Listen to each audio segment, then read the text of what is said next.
the ghosts are Pac-Man. Okay, so I'm looking at the step right here.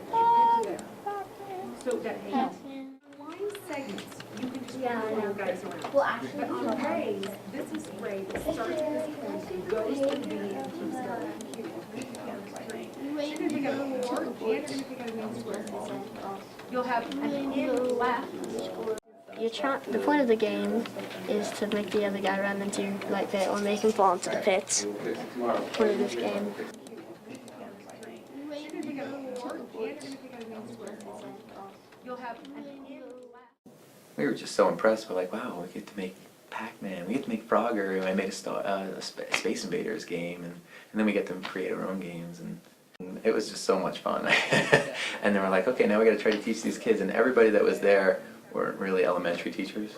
They were kind of like middle school and high school teachers, and they were teaching computer science and math, and we said, oh, we're going to try with our 4th graders, and everybody's like, whoa, I don't know about that, but these guys blew us away.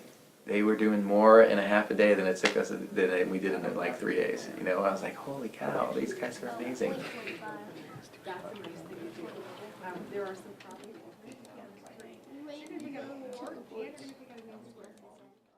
Typically, kids would just look it up on the Wikipedia, but instead, the computational thinking approach is to say, let's look at this idea and express it computationally. So, for instance, mud slide can be conceptualized as bits and pieces of mud, so you can stack them up. But then you can say a simple rule for mud would be if this is a piece of mud, and if there's nothing below it, then it falls down, right? And so that would be a rule. You say, if I'm a piece of mud, and if there's nothing below me, I drop down.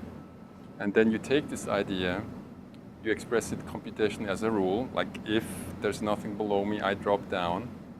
And then you apply it to many, many agents, like thousands of agents. And then the computer essentially takes your idea, visualizes the consequences of your own thinking, and shows you the result.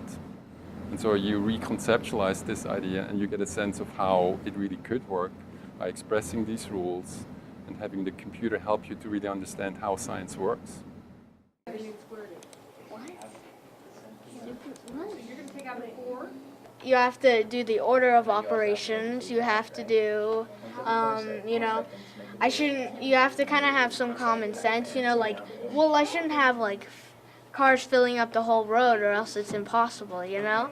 So you have to do some common sense and, you know. Does that make sense now? Got associated. So there's just 4 moves instead of having to do it like this. So apply, okay, reset it, and play.